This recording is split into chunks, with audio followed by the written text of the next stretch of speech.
السلام عليكم ورحمة الله وبركاته. أعوذ بالله من الشيطان الرجيم. بسم الله الرحمن الرحيم. الحمد لله رب العالمين، والصلاة والسلام على أشرف المرسلين وعلى آله وصحبه ومن اتبعهم بإحسان إلى يوم الدين. أما بعد، اللهم اغفر لنا وارحمنا ولوالدينا ولمشايخنا ولأساتذتنا ولأزواجنا وذرياتنا ولمن ماتوا منا ولإخواننا ولأخواتنا ولجميع المصنفين الصالحين والعلماء العاملين والمفسرين والمحدثين والفقهاء والعلماء والأئمة كلهم أجمعين. رب زدنا علما وحلما وفهما وعقلا وأدبا كاملا ربك من الخير وكل سعادة آمين برحمتك يا أرحم الراحمين. റഹ്മാൻ റഹീമ റബ്ബ്, ഈ പരിശുദ്ധമായ റമദാൻ മാസത്തിൻ്റെ ദിനങ്ങൾ അതിൻ്റെ മഹത്വങ്ങൾ കൊണ്ട് അല്ലാഹു തആല നമ്മുടെ എല്ലാവിധ പാപങ്ങളും ദോഷങ്ങളും വിട്ടുപുറത്ത് മാഫാക്കി തരട്ടെ. നമ്മുടെ മാതാപിതാക്കൾ, ഉസ്താദുമാർ, ഭാര്യ സന്താനങ്ങൾ, സഹോദരി സഹോദരങ്ങൾ, നമ്മോട് ബന്ധപ്പെട്ടവർ, നമ്മെ സ്നേഹിച്ചവർ, സഹായിച്ചവർ, ദുആ വസിയത്ത് ചെയ്ത് നമ്മുടെ ശിഷ്യഗണങ്ങൾ, അവർക്കെല്ലാം അല്ലാഹു തആല എല്ലാ ദോഷങ്ങളും വിട്ടുപുറത്ത് മാഫാക്കി കൊടുക്കട്ടെ. അവർക്കും നമുക്കും അല്ലാഹു തആല ശിഷ്ട ജീവിതത്തിൽ അല്ലാഹുവിൻ്റെ താഴത്തിലായിട്ടും പൊരുത്തത്തിലായിട്ടും ആഫിയത്തോടുകൂടെ ദീർഘായുസ്സ് അല്ലാഹു തആല നൽകട്ടെ. അല്ലാഹു സുബ്ഹാനഹു വ തആല നമ്മുടെ എല്ലാ ഹലാലായ മുറാദുകളും മനസ്സിലാക്കി തരികയും നാം തുടങ്ങി വെച്ച കാര്യങ്ങളൊക്കെ പൂർത്തീകരിക്കാനുള്ള മാർഗങ്ങളും വഴികളും അല്ലാഹു തആല എളുപ്പമാക്കി തരികയും ചെയ്യട്ടെ.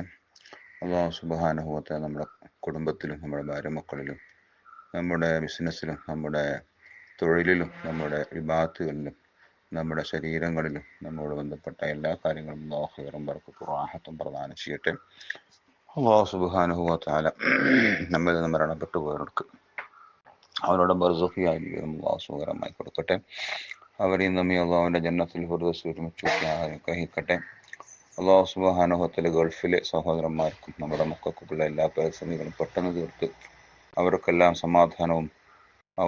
അല്ലാഹു തആല സമാധാനവും അതുപോലെ തന്നെ ശാന്തതയും പ്രദാനം ചെയ്യുകയും മുമ്പുണ്ടായിരുന്ന പോലത്തെ അവസ്ഥയിലേക്ക് അല്ലാഹു തആല എത്തിക്കുകയും ചെയ്യട്ടെ. അല്ലാഹു സുബ്ഹാനഹു വ തആല ഗൾഫ് യുദ്ധം എത്രയും പെട്ടെന്ന് അവസാനിപ്പിച്ച് സമാധാനത്തിൻ്റെ ഒരു മാർഗം അല്ലാഹു തആല അവിടെ ഉണ്ടാക്കി കൊടുക്കട്ടെ. അല്ലാഹു സുബ്ഹാനഹു വ തആല എന്ത് പ്രശ്നങ്ങളാണെന്നോ ഇതെല്ലാം പരിഹരിച്ച് യുദ്ധത്തിൻ്റെ വഴി ഇല്ലാതെയാക്കി ചർച്ചയുടെയും പരസ്പര സൗഹാർദ്ദത്തിൻ്റെയും വഴിയിലേക്ക് അല്ലാഹു തആല എല്ലാവരെയും എത്തിക്കട്ടെ.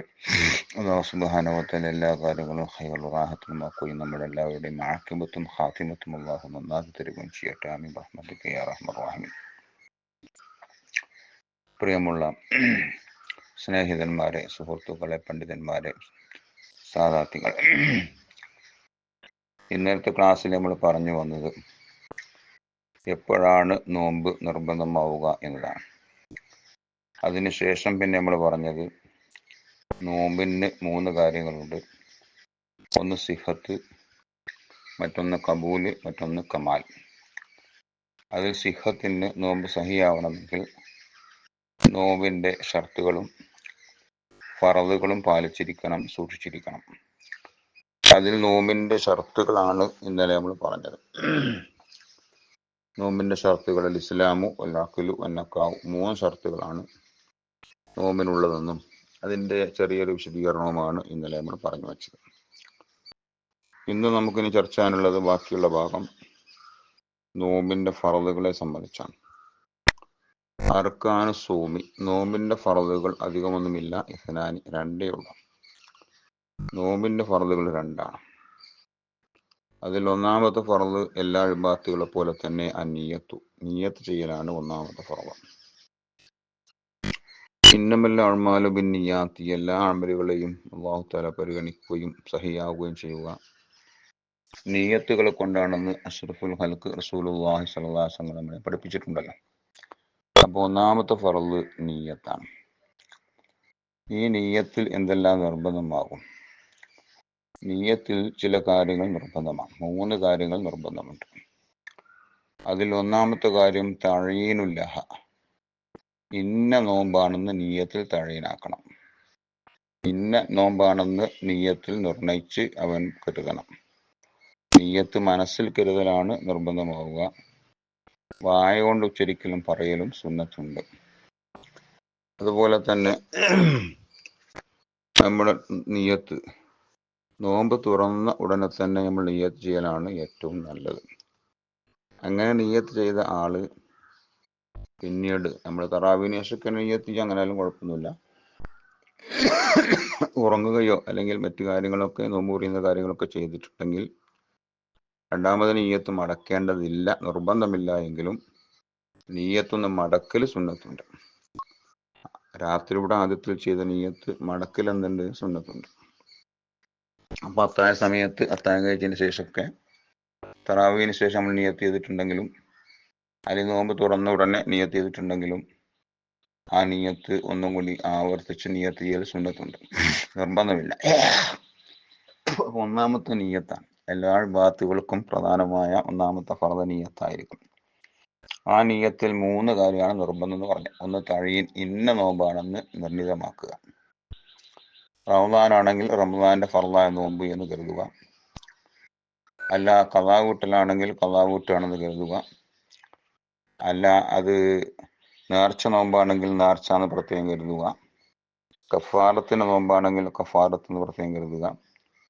സുന്നത്ത് നോമ്പുകളാണെങ്കിൽ ഏത് സുന്നത്ത് നോമ്പ്? അറഫ സുന്നത്ത് നോമ്പ്, അല്ലെങ്കിൽ മിറാജിന്റെ അല്ലെങ്കിൽ മുഹറം 10ന്റെ, ഇങ്ങനെ ഇന്ന സുന്നത്ത് നോമ്പ് എന്ന് പ്രത്യേകം തഴീനാക്കുക. അപ്പൊ ഏത് നോമ്പാണ് നോക്കുന്നത് എന്ന് നിയ്യത്തിൽ തഴീനാക്കണം, നിർണയിക്കണം. അതാണ് ഒന്നാമത്തെ കാര്യം. രണ്ടാമത്തെ കാര്യം, ഓരോ ദിവസത്തിനും പ്രത്യേകം നിയ്യത്ത് ചെയ്യണം. റമദാന്റെ ആദ്യത്തിൽ റമദാൻ 30നും വേണ്ടി ഒരൊറ്റ നിയ്യത്ത് ചെയ്താൽ പോരാ. നിയ്യത്തു ലി കുല്ലി യൗമിൻ, ഓരോ ദിവസങ്ങൾക്കും പ്രത്യേകം നിയ്യത്ത് ചെയ്യണം. എന്നാൽ മാലിക് മദ്ഹബ് അനുസരിച്ച് ഓരോ ദിവസത്തിനും പ്രത്യേകം നിയ്യത്ത് ചെയ്യേണ്ടതില്ല. റമദാനിന്റെ ആദ്യത്തിൽ ഈ മാസം മുഴുവനും ഞാൻ നോമ്പ് നോക്കുമെന്ന്, ഫറദായ റമദാൻ മാസം നോമ്പ് ഈ മാസം എത്ര ഉണ്ടോ, 29 ആവട്ടെ 30 ആവട്ടെ, ഈ മാസം എത്രയുള്ളതെങ്കിൽ അത്രയും ദിവസം ഞാൻ നോമ്പ് നോക്കുമെന്ന് ഒന്നാമത്തെ ദിവസം നിയ്യത്ത് ചെയ്താൽ മതി. പിന്നെ ഓരോ ദിവസത്തിനും നിയ്യത്ത് വേണ്ട എന്നാണ് മാലിക് മദ്ഹബിലുള്ളത്. മദ്ഹബുകൾ തമ്മിലുള്ള അഭിപ്രായ വ്യത്യാസം നമുക്ക് ഗുണമാണല്ലോ. ഇഖ്തിലാഫുൽ അഇമ്മത്തി റഹ്മത്തുൽ ഉമ്മ, ഇമാമിങ്ങൾക്കിടയിലുള്ളതായ അഭിപ്രായ വ്യത്യാസം എന്റെ സമുദായത്തിന് അത് ഗുണകരമാണെന്നാണ് നിക്ഷേപവാസികൾ പറഞ്ഞിട്ടുള്ളത്. അതുകൊണ്ട് തന്നെ ഷാഫി മദ്ഹബ് വരാൻ നമ്മെ സംബന്ധിച്ചിടത്തോളം ഓരോ ദിവസത്തിനും നിയ്യത്ത് നിർബന്ധമാണെങ്കിലും നാം നോമ്പിന്റെ ആദ്യ ദിവസം റമദാന്റെ എല്ലാ ദിവസങ്ങൾക്കും വേണ്ടി ഒരു നിയ്യത്ത് ചെയ്തു വെക്കൽ സുന്നത്താണ്, നല്ലതാണ്. എന്തുകൊണ്ടെന്ന് ചോദിച്ചാൽ, പിന്നെ ഏതെങ്കിലും ഒരു ദിവസം നമ്മൾ നിയ്യത്ത് മറന്നു പോയിട്ടുണ്ടെങ്കിൽ ആ മറന്നുപോയ ദിവസം മാലിക് മദ്ഹബ് അനുസരിച്ച് നമ്മുടെ നോമ്പാക്കിയാൽ മതി. അപ്പം ആ നോമ്പ് സഹിയാവും, പിന്നീട് ആ നോമ്പ് ഖളാ വീട്ടേണ്ടി വരില്ല. നേരെ മറിച്ച് ഷാഫി മദ്ഹബ് അനുസരിച്ചാണെങ്കിൽ ഒരു ദിവസം നിയ്യത്ത് മറന്നുപോയാൽ ആ ദിവസത്തെ നോമ്പ് ഖളാ വീട്ടണം.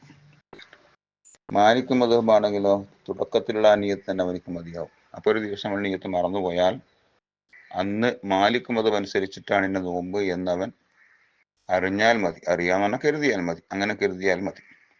അതോടുകൂടി അന്നത്തെ നോമ്പ് അവനിക്ക് സഹിയാവും, പിന്നീട് ഖളാ വീട്ടേണ്ടി വരില്ല. പക്ഷെ മാലിക് മദ്ഹബ് അനുസരിച്ച് നോമ്പാക്കുമ്പോൾ മദ്ഹബിനെ തഖ്ലീദ് ചെയ്യുമ്പോൾ, അവന്റെ മദ്ഹബിനെ തഖ്ലീദ് ചെയ്യുക എന്ന് പറഞ്ഞാൽ ആ മദ്ഹബ് അനുസരിച്ചാണ് ഞാൻ ചെയ്യുന്നത് എന്നവൻ അറിയുക എന്നർത്ഥം. അങ്ങനെ കരുതുക അല്ലെങ്കിൽ അറിയുക എന്നർത്ഥം, അത്രേ അർത്ഥമുള്ളൂ. അല്ലാതെ പ്രത്യേകമായ നിലക്കുള്ള ഒന്നും ചെയ്യേണ്ടതില്ല. പക്ഷെ മാലിക് മദ്ഹബ് അനുസരിച്ച് നമ്മൾ നോമ്പ് തഖ്ലീദ് ചെയ്യുമ്പോൾ മാലിക് മദ്ഹബിൽ നോമ്പ് മുറിയുന്ന കാര്യങ്ങളും കൂടി സൂക്ഷിക്കണം. നമ്മളെ മദ്ഹബിൽ നോമ്പ് മുറിയാത്ത ചില കാര്യങ്ങൾ കൊണ്ട്, 3 കാര്യങ്ങൾ കൊണ്ട് മാലിക് മദ്ഹബിൽ നോമ്പ് മുറിയും. അതിൽ ഒന്ന്, നമ്മുടെ മദ്ഹബിൽ മറന്ന് ഭക്ഷണം കഴിച്ചാൽ നോമ്പ് മുറിയില്ല.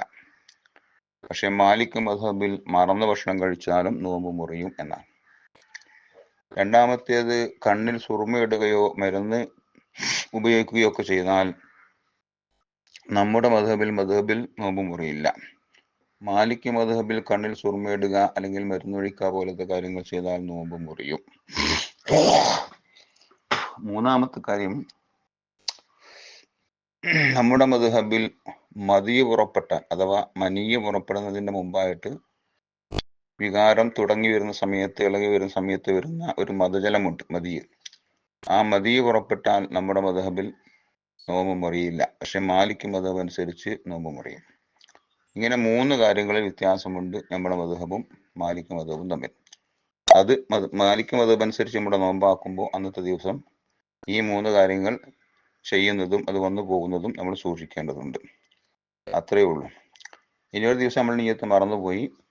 ആ ദിവസത്തെ നിയ്യത്ത് മാലിക് മദ്ഹബ് അനുസരിച്ചാണ് നമ്മൾ അറിഞ്ഞിട്ടുമില്ല, നമ്മൾ അങ്ങനെ കരുതിയിട്ടുമില്ല. അങ്ങനെ ആ ദിവസം കഴിഞ്ഞു. ആ ദിവസം കഴിഞ്ഞതിന് ശേഷം പിന്നീട് എനിക്ക് ഓർമ്മ വന്നു, ഞാൻ അന്ന് നിയ്യത്ത് ചെയ്തിട്ടില്ലല്ലോ, ഞാൻ മാലിക് മദ്ഹബ് അനുസരിച്ച് ആക്കിയിട്ടുമില്ലല്ലോ, അങ്ങനെ അറിഞ്ഞിട്ടും കരുതിയിട്ടുമില്ലല്ലോ എന്ന് പിന്നീട് ഓർമ്മ വന്നാൽ ആ സമയത്ത് അവൻ കരുതിയാലും മതി എന്നാണ്. മദ്ഹബിന്റെ തഖ്ലീദ് ഒരു കർമ്മം ചെയ്തതിന്റെ ശേഷമായാലും ആ മദ്ഹബ് അനുസരിച്ച് ആ കർമ്മം സഹിയാണെങ്കിൽ വിരോധമില്ല എന്നാണ് നമ്മുടെ ഇമാമിങ്ങൾ പറഞ്ഞത്. അപ്പൊ പിന്നീട് അവൻ ഓർമ്മ വരുമ്പോൾ ആ സമയത്ത് അവൻ മാലിക് മദ്ഹബ് അനുസരിച്ചാക്കിയാലും മതിയാകും എന്നർത്ഥം.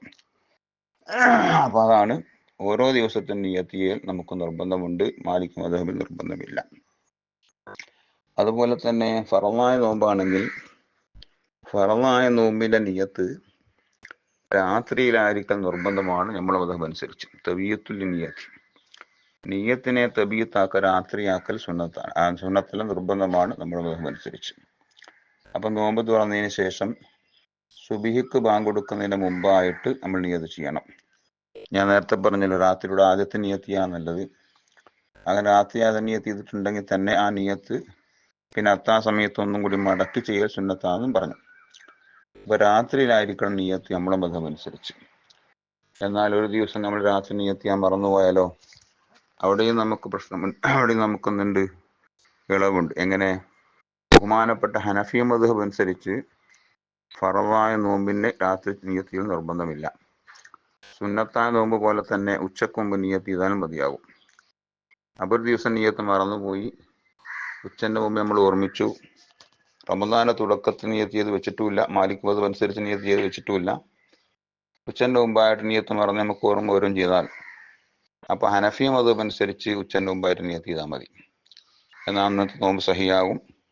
പിന്നീട് ആ നോമ്പ് അവന് ഖളാ വീട്ടേണ്ടി വരികയുമില്ല. ഹനഫി മദ്ഹബ് അനുസരിച്ച് നമ്മൾ നിയ്യത്ത് ചെയ്യുമ്പോൾ, ഉച്ചന്റെ മുമ്പ് നിയ്യത്ത് ചെയ്യുമ്പോൾ ആ മദ്ഹബിൽ നോമ്പ് മുറിയുന്ന കാര്യങ്ങൾ സൂക്ഷിക്കേണ്ടതുണ്ട്. പക്ഷെ ഹനഫി മദ്ഹബിലും നമ്മളെ മദ്ഹബിലും നോമ്പ് മുറിയുന്ന കാര്യങ്ങൾ തമ്മിൽ വ്യത്യാസമില്ല, ഒരേ കാര്യങ്ങൾ തന്നെയാണ്. പിന്നെ ഒരു വ്യത്യാസമുള്ളത്, നമ്മുടെ മദ്ഹബിൽ ജിമാഅ് കൊണ്ട് നോമ്പ് മുറിച്ചാലാണ് കഫാറത്ത് നിർബന്ധമാകുക. ഭാര്യ ഭർത്താക്കൾ തമ്മിൽ സംയോഗത്തിൽ ഏർപ്പെട്ടുകൊണ്ട് നോമ്പ് മുറിച്ചാൽ കഫാറത്ത് നിർബന്ധമാകും. നേരെ മറിച്ച് ഹനഫി മദ്ഹബിൽ അങ്ങനെയല്ല, കരുതി കൂട്ടി ഭക്ഷണം കഴിച്ചുകൊണ്ട് നോമ്പ് മുറിച്ചാലും കഫാറത്ത് നിർബന്ധമുണ്ട് അവർക്ക്. അങ്ങനെ ഒരു വ്യത്യാസം ഹനഫി മദ്ഹബിൽ ഉണ്ടെങ്കിലും നോമ്പ് മുറിയുന്ന കാര്യങ്ങളിൽ ഹനഫി മദ്ഹബും ഷാഫി മദ്ഹബും തമ്മിൽ വ്യത്യാസമില്ല. അതുകൊണ്ട് നിയ്യത്ത് മറന്ന ദിവസം ഉച്ചന്റെ മുമ്പ് നിയ്യത്ത് ചെയ്യുകയും അത് ഹനഫി മദ്ഹബാണെന്ന് കരുതുകയും അല്ലെങ്കിൽ അറിയുകയും അവൻ ചെയ്താൽ അതോടുകൂടി അന്നത്തെ നോമ്പ് അവനിക്ക് എന്ത് ചെയ്യും? സഹിയാകും. ആ നോമ്പിന് യാതൊരു വിരോധവും ഉണ്ടാവുകയില്ല. അപ്പൊ ഫറളായ നോമ്പിനാണ് നമ്മുടെ മദ്ഹബിൽ രാത്രി നിയ്യത്ത് ചെയ്യണം എന്ന് പറഞ്ഞത്. സുന്നത്തായ നോമ്പാണെങ്കിൽ അതിന് തബീയത്ത് അഥവാ രാത്രി നിയ്യത്ത് ചെയ്യൽ നിർബന്ധമില്ല. അതിന് ഉച്ചന്റെ മുമ്പ് ഹനഫി മദ്ഹബിൽ പറഞ്ഞതുപോലെ ഉച്ചന്റെ മുമ്പ് നിയ്യത്ത് ചെയ്താൽ മതിയാകും.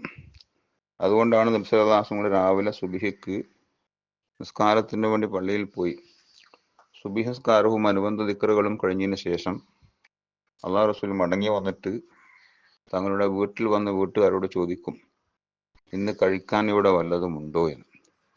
അപ്പോൾ വീട്ടുകാരുണ്ടെന്ന് പറഞ്ഞാൽ നബി സല്ലല്ലാഹു അലൈഹി വസല്ലം കൊണ്ടുവരാൻ പറയുകയും അത് കഴിക്കുകയും ചെയ്യും. അല്ല, ഇന്ന് വീട്ടിൽ കഴിക്കാൻ ഇപ്പോൾ ഒന്നുമില്ല എന്നവർ പറയുകയാണെങ്കിൽ അള്ളാഹു റസൂൽ പറയും, എന്നാൽ ഇന്ന് എനിക്ക് നോമ്പാണെന്ന് പറഞ്ഞുകൊണ്ട് അപ്പോൾ നിയ്യത്ത് ചെയ്യുകയും സുബി എല്ലാം നിസ്കരിച്ചു വന്നതിന് ശേഷം നിയ്യത്ത് ചെയ്യുകയും അതുമുതൽ അവിടെ അങ്ങോട്ട് നോമ്പാവുകയും ചെയ്യും. അപ്പോൾ സുന്നത്തായ നോമ്പുകൾക്ക് ഉച്ചന്റെ മുമ്പ് നിയ്യത്ത് ചെയ്താൽ മതി. പക്ഷേ സുബിഹി മുതൽ നോമ്പ് മുറിയുന്ന കാര്യങ്ങളൊന്നും ചെയ്യാൻ പാടില്ല. ചായ കുടിച്ചും കണ്ണ് നിയ്യത്ത് ചെയ്താൽ പോരാ. സുബിഹിന്റെ സമയം മുതൽ, സുബിഹി വെളിവായത് മുതൽ അഥവാ ഫജർ സ്വാദിക്ക് വെളിവായത് മുതൽ നോമ്പ് മുറിയുന്ന കാര്യങ്ങളും ചെയ്തിട്ടില്ലെങ്കിൽ നീയത്ത് ഉച്ചനവും ചെയ്താലും മതി. അപ്പോൾ നബി സല്ലല്ലാഹു അലൈഹി വസല്ലം പറയും, എന്നാലും നീ എനിക്ക് നോമ്പാണ്, ഞാൻ ഇന്ന് നോമ്പിനെ കരുതുകയാണെന്ന് പറഞ്ഞുകൊണ്ട് നിയത്ത് ചെയ്ത് അന്ന് നോമ്പ് വെക്കും. ഇതായിരുന്നല്ലോ നബി സല്ലല്ലാഹു അലൈഹി വസല്ലമയുടെ അവസ്ഥ. വളരെ ദാരിദ്ര്യത്തിൽ ജീവിച്ച നബി സല്ലല്ലാഹു അലൈഹി വസല്ലം തങ്ങൾ വളരെ വിഷമങ്ങൾ സഹിച്ച മഹാനാണ്. നമുക്കൊക്കെ അറിയാം, ഒരിക്കൽ ഉമർ റളിയല്ലാഹു അൻഹു ഹഫ്സ റളിയല്ലാഹു അൻഹുവിൻ്റെ വീട്ടിലേക്ക് തങ്ങളെ ഭാര്യയായ ഉമ്മഹാത്തുപ്പെട്ട മഹതിയായ ഹഫ്സ റളിയല്ലാഹു അൻഹുവിൻ്റെ വീട്ടിലേക്കും തൻ്റെ മകളായ ഹഫ്സ റളിയല്ലാഹു അൻഹുവിൻ്റെ വീട്ടിലേക്ക് ഉമർ റളിയല്ലാഹു അൻഹു ഒരിക്കൽ വന്നപ്പോൾ അള്ളാഹുവിൻ്റെ റസൂലും ഹഫ്സ ബീവിയും പുറത്തിരിക്കുന്നുണ്ട്. അവരെ മുഖം തന്നെ കണ്ടാൽ ഒന്നും കഴിക്കാത്ത വളരെ വിശന്ന് അവശരായ ഒരവസ്ഥയാണ് അദ്ദേഹത്തിന് തോന്നിയത്. അപ്പം ആദ്യം എന്ത് ചെയ്തു, വീട്ടിൻ്റെ ഉള്ളിൽ കടന്ന് അടുക്കളയും മറ്റൊക്കെ ഒന്ന് പരിശോധിച്ച് നോക്കി. ഇന്നിവിടെ വല്ല ഭക്ഷണം ഉണ്ടാക്കിയിട്ടുണ്ടോ, കഴിച്ചിട്ടുണ്ടോ, എന്താണ് ഇവിടുത്തെ അവസ്ഥ എന്നറിയാൻ വേണ്ടി വീട്ടിൻ്റെ ഉള്ളിലേക്കൊന്ന് കയറി നോക്കി. അങ്ങനെ അടുക്കളയിലും മറ്റും ചെന്ന് നോക്കുമ്പോൾ അന്ന് ഭക്ഷണം ഉണ്ടാക്കിയതും കഴിച്ചതുമായ ഒരു അടയാളവുമില്ല. തലേ രാത്രി ആയിരിക്കണം കഴിച്ചു വെച്ച റൊട്ടിയുടെ പകുതി ഭാഗം മാത്രം ഇരിക്കുന്നത് കണ്ടു, ബാക്കിയൊന്നും അവിടെ കാണാനില്ല. അത് കണ്ടപ്പോൾ ബഹുമാനപ്പെട്ടവർക്ക് സങ്കടം സഹിക്കാനായില്ല. മഹാനവറുകൾ കരഞ്ഞുകൊണ്ട് പുറത്തു വന്ന് അള്ളാഹു റസൂലിനോട് പറഞ്ഞു, അള്ളാഹുവിൻ്റെ റസൂലേ, ഞാൻ കിസ്റാന്റെ കൊട്ടാരത്തിൽ പോയിട്ടുണ്ട്, ഞാൻ കൈസറിന്റെ കൊട്ടാരത്തിൽ പോയിട്ടുണ്ട്. ആ കൊട്ടാരത്തിൽ അവരെല്ലാം എത്ര സുഖകരമായിട്ടാണ് ജീവിക്കുന്നത്. അവർ പൈസന്റെ മുകളിൽ കിടന്നുറങ്ങുകയാണ്. അവർക്ക് ഭക്ഷണത്തിന് യാതൊരു പഞ്ചവുമില്ല. ഏതെല്ലാം തരത്തിലുള്ള ഭക്ഷണങ്ങളാണ് അവർ കഴിക്കുന്നത്. എത്ര സുഖലോകലോകന്മാരായിട്ടാണ് അവർ ജീവിക്കുന്നത്. എന്നാൽ തങ്ങൾ അസ്റഫുൽ ഹൽക്ക്, എല്ലാ സൃഷ്ടികളിൽ വെച്ച് ഏറ്റവും ഉത്തമരായ, ഈ ലോകം തന്നെ സൃഷ്ടിക്കാൻ കാരണഭൂതനായ നബിയെ, തങ്ങളുടെ അവസ്ഥ ഇതാണല്ലോ എന്ന് പറഞ്ഞുകൊണ്ട് ബഹുമാനപ്പെട്ട ഉമർ റളിയല്ലാഹു അൻഹു കരഞ്ഞപ്പോൾ അല്ലാഹു റസൂൽ അദ്ദേഹത്തോട് പറഞ്ഞു, യാ ഉമറു, ഈ ഉമറെ, നീ കരയല്ല, നീ സങ്കടപ്പെടല്ല, നീ വിഷമിക്കല്ല. അമ്മ അലിം, താൻ കരഞ്ഞുകൂടെ, അന്നലഹുമുദ്ദുന്യ, അവർക്കൊക്കെ ദുന്യാവ് മാത്രമേ ഉള്ളൂ. കിസ്റാ രാജാവിനും കൈസർ രാജാവിനും അതുപോലത്തവർക്കൊക്കെ ദുന്യാവ് മാത്രമേ ഉള്ളൂ.